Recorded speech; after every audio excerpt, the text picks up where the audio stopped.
দেখেছি যে গতকালকে আপনাদের দলে যিনি সভাপতি আছেন নুরুল হক নূর, তার উপর বর্বরোচিত হামলা হয়েছে এবং সেখানে আমরা দেখেছি যে সরকারি বাহিনী সেটির সঙ্গে জড়িত এবং সেগুলো আমরা ভিডিও ফুটেজে দেখেছি। আমরা আসলে তার আগের ঘটনাটা আপনাদের কাছে জানতে চাই যে কিভাবে এই পরিস্থিতিতে আসলো, সংক্ষেপে যদি আপনি আমাদেরকে একটু বলেন।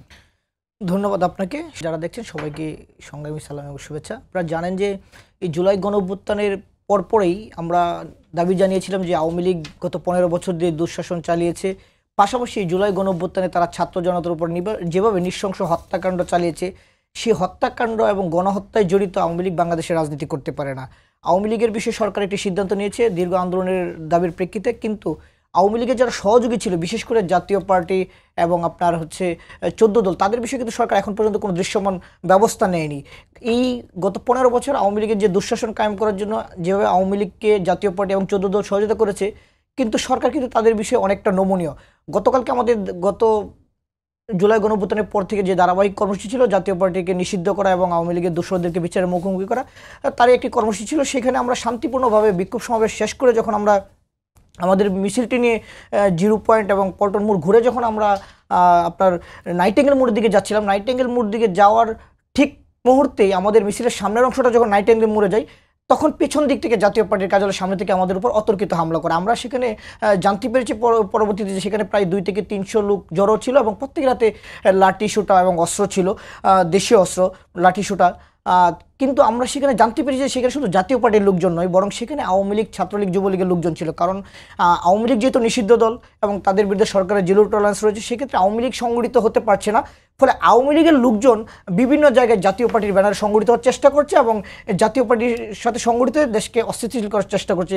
আমাদের সেখানে পিছন থেকে যখন অতর্কিত হামলা করে, আমরা সেটাকে প্রতিরোধ করি, তারপর ধাওয়া পাল্টা দেওয়া, সেখানে আমাদের বেশ কয়েকজন আহত হয়। পরবর্তীতে আমরা আমাদের এই মিছিল নিয়ে আমরা যখন আমাদের কার্যালয়ের নিচে যাই এবং সেখান থেকে আমরা আমাদের যে শান্তিপূর্ণ কর্মসূচিতে জাতীয় পার্টির হামলার প্রতিবাদে আমরা একটি মশাল মিছিল এবং সংবাদ সম্মেলনের আয়োজন করি, তখন রাত 7:30টার সময় আমরা যখন 8:30টার সময় আমরা যখন সেই মশাল মিছিলটি নিয়ে আমরা যখন পল্টন ঘুরে এবং নাইটিঙ্গেল মোড় ঘুরে আমরা যখন আমাদের কার্যালয়ের নিচে গিয়েছি, তার কিছুক্ষণ পর আমাদের সংবাদ সম্মেলন ছিল। সেই সংবাদ সম্মেলন শুরুর ঠিক আগ মুহূর্তে পুলিশ এবং সেনাবাহিনীর লোকজন অতর্কিতভাবে হামলা করে এবং আমাদের দলের যিনি প্রধান নুরুল হক নূর সহ আমাদের সেখানে প্রায় শতাধিক নেতাকর্মীর উপর হামলা করে, যেখানে কোনো ধরনের উস্কানি ছিল না এবং কোনো ধরনের আমাদের কোনো ধরনের সংঘাত বা সহিংসতা করার মতো কোনো চিন্তা ভাবনাও ছিল না। কিন্তু সরকারের পক্ষ থেকে আমরা যোগাযোগ করা হলে বলে সরকার এই বিষয়ে কোনো জানে না বা পুলিশের পক্ষ থেকে কোনো নির্দেশনা ছিল না। কিন্তু সবচেয়ে ভয়ঙ্কর যে বিষয়টি আমরা বলতে চাই সেটা হচ্ছে, এটা অনেক গণমাধ্যম সেটিকে চেপে গিয়েছে।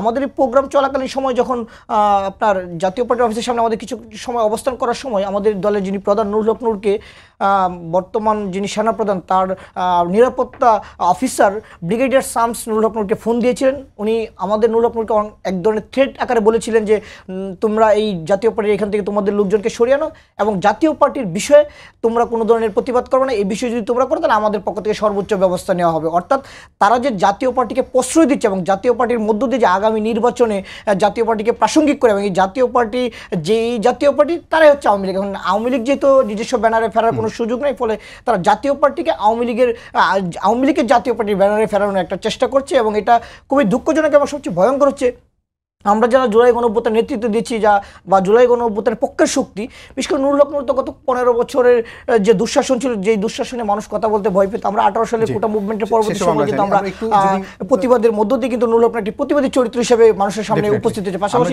24 গণঅভ্যুত্থানে কিন্তু তিনি সামনে প্রস্তুতি নিচ্ছিলেন, তখন কি আপনাদের জাতীয় পার্টির কার্যালয় অভিমুখে হামলার কোনো ধরনের ঘটনা কি আমরা আপনাদের নেতাকর্মীরা ঘটিয়েছে কিনা?